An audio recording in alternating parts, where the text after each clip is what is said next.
और आइए आपको सीधे इस पर की चलते हैं प्रियंका गांधी की प्रेस कॉन्फ्रेंस में। कल मैंने एक वीडियो देखा, एक लड़का जम्मू कश्मीर से चलकर सहारनपुर तक गया और उसको आगे बिहार तक जाना था। इसी तरह से आप सब ने देखा कि कई बहनें गर्भवती हैं। गर्भवती होते हुए 6 घंटे 8 घंटे कड़ी कड़ी धूप में चल रही हैं। 6 घंटे 8 घंटे कड़ी कड़ी धूप में चल रही हैं। कुछ लोग अपने बच्चों को गोद में लेके जा रहे हैं, कुछ टूटी हुई साइकिलों पर जा रहे हैं। एक और वीडियो मैंने देखा कि एक दादी दादा अपने पोती पोतों को उठाकर, इस तरह से दादाजी उनको उठाकर एक झूला सा बनाया था, उसमें उनको रख के उठाकर चल रहे थे।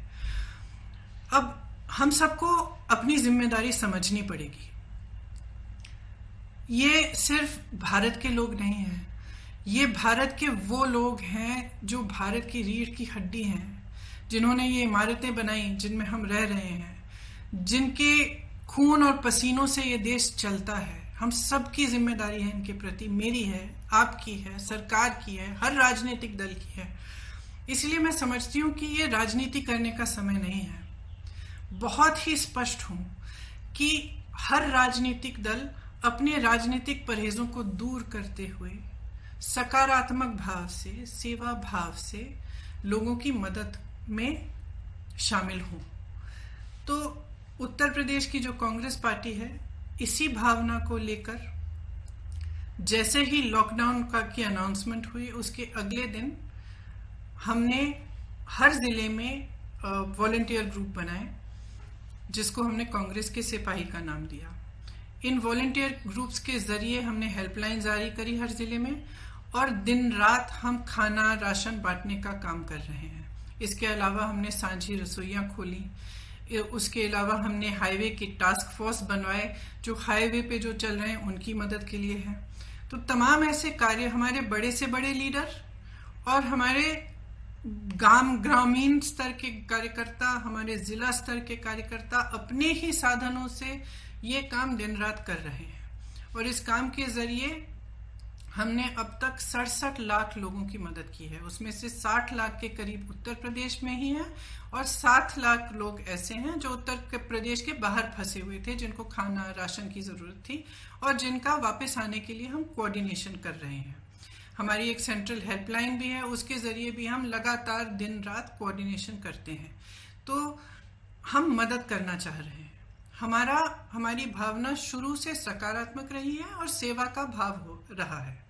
इसी भाव से हमने अपने सुझाव मुख्यमंत्री जी को दिए, और सकारात्मक रूप से ही दिए कि देखिए, आपको ठीक लगे तो आप ये चीज़ें कर लीजिए। जहाँ जहाँ हमें लगा कि वो कुछ अच्छा कर रहे हैं, हमने उनकी तारीफ भी की, हमने उसका स्वागत किया, उन कदमों का स्वागत भी किया।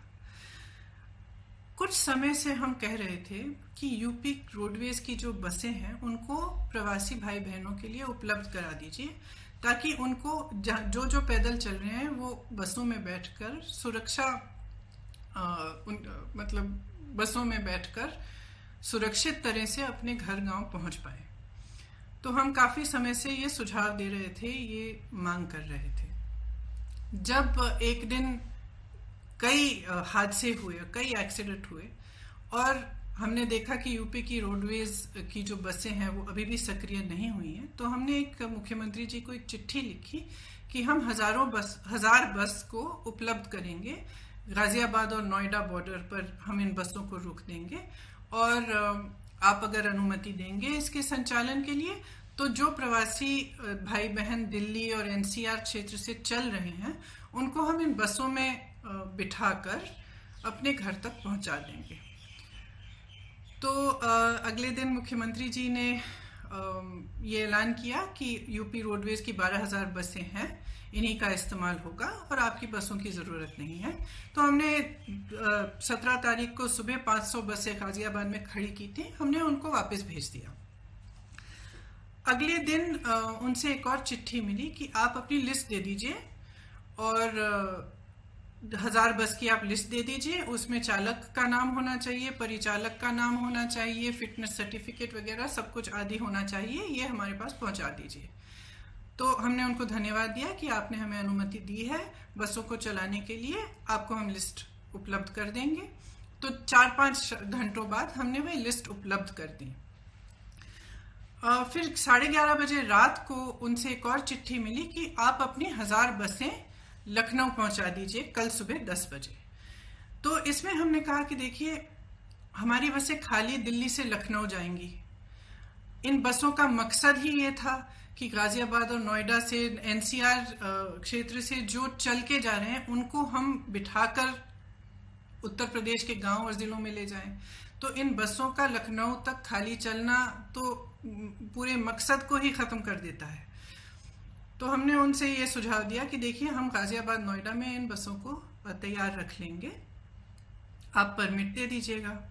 फिर ये पूरा राजनीतिक सिलसिला शुरू हुआ कि आप हमें परमिट दे रहे हैं, लिस्ट दे रहे हैं, लिस्ट में कुछ गलत नाम है।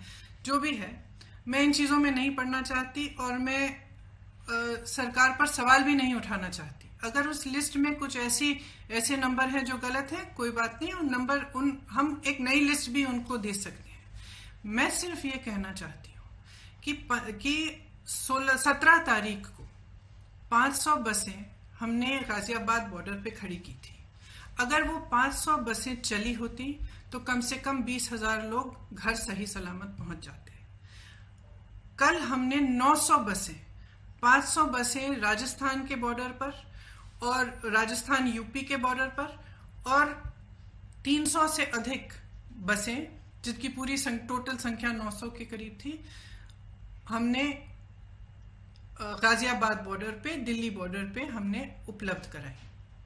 अब अगर ये बसें चली होती तो कल 36,000 और आज 36,000 लोग अपने घर के लिए सही सलामत सुरक्षापूर्ण रवाना हो जाते।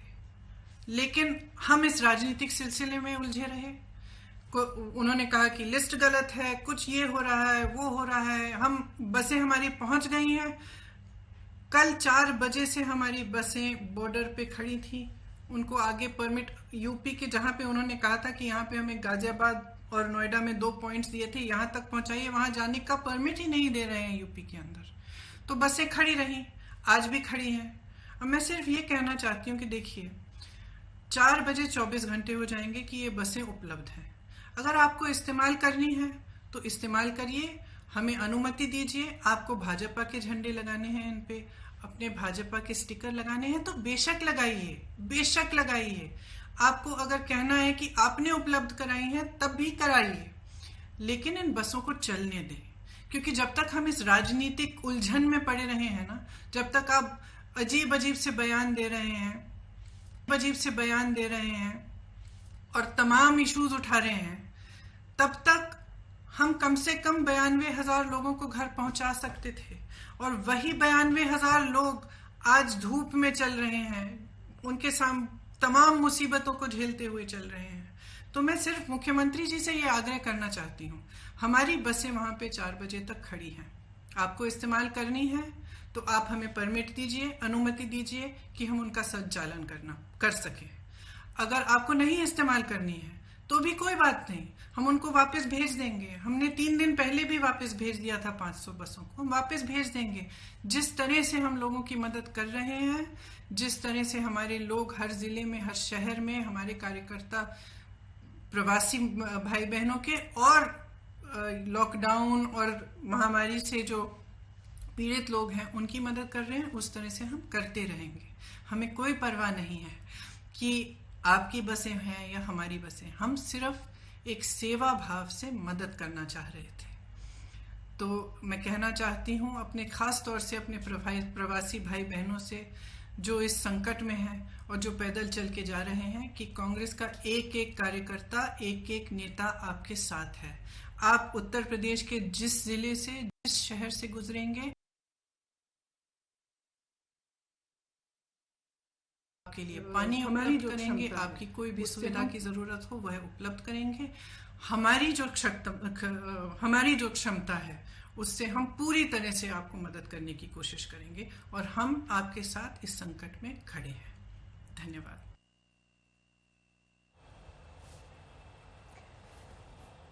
प्रियंका गांधी को सुन रहे थे आप। उनका साफ तौर पर ये कहना था कि सियासत के बीच ये बसें फंस गई हैं, मजदूर अब भी जो है वो जूझ रहे हैं सड़कों पर। कई गर्भवती महिलाएं हैं, कई ऐसे मजबूर मजदूर हैं जो अब भी पलायन कर रहे हैं, लेकिन सड़क का रास्ता पैदल नाप रहे हैं। ऐसे में जरूरत है कि इस राजनीति से हम आगे बढ़े, एक दूसरे पर जो आरोप प्रत्यारोप का दौर है वो खत्म करें और इन बसों के लिए रास्ता साफ करें। मीनाक्षी, बिल्कुल, लेकिन देखना ये होगा कि 4 बजे तक की जो जिस डेडलाइन का जिक्र प्रियंका गांधी अपने इस प्रेस कॉन्फ्रेंस में कर रही थी, अब वो 4 बजे का समय बीतने में लगभग 15 मिनट ही बाकी बचे हैं। तो अब यहाँ से आगे क्या और क्या रिस्पांस यूपी सरकार की तरफ से आता है, ये देखना होगा। एक वीडियो देखा, एक लड़का जम्मू कश्मीर से चलकर सहारनपुर तक गया और उसको आगे बिहार तक जाना था। इसी तरह से आप सबने देखा कि कई बहनें गर्भवती हैं, गर्भवती होते हुए 6 घंटे 8 घंटे कड़ी धूप में चल रही हैं। कुछ लोग अपने बच्चों को गोद में लेके जा रहे हैं, कुछ टूटी हुई साइकिलों पर जा रहे हैं। एक और वीडियो मैंने देखा कि एक दादी दादा अपने पोती पोतों को उठाकर, इस तरह से दादाजी उनको उठाकर एक झूला सा बनाया था, उसमें उनको रख के उठाकर चल रहे थे। अब हम सबको अपनी जिम्मेदारी समझनी पड़ेगी। ये सिर्फ भारत के लोग नहीं हैं, ये भारत के वो लोग हैं जो भारत की रीढ़ की हड्डी हैं, जिन्होंने ये इमारतें बनाई जिनमें हम रह रहे हैं, जिनके खून और पसीनों से ये देश चलता है। हम सबकी जिम्मेदारी है इनके प्रति, मेरी है, आपकी है, सरकार की है, हर राजनीतिक दल की है। इसलिए मैं समझती हूँ कि ये राजनीति करने का समय नहीं है। बहुत ही स्पष्ट हूँ कि हर राजनीतिक दल अपने राजनीतिक परहेजों को दूर करते हुए सकारात्मक भाव से, सेवा भाव से लोगों की मदद में शामिल हों। तो उत्तर प्रदेश की जो कांग्रेस पार्टी है, इसी भावना को लेकर जैसे ही लॉकडाउन की अनाउंसमेंट हुई, उसके अगले दिन हमने हर जिले में वॉलंटियर ग्रुप बनाए, जिसको हमने कांग्रेस के सिपाही का नाम दिया। इन वॉलंटियर ग्रुप्स के जरिए हमने हेल्पलाइन जारी करी हर जिले में, और दिन रात हम खाना राशन बांटने का काम कर रहे हैं।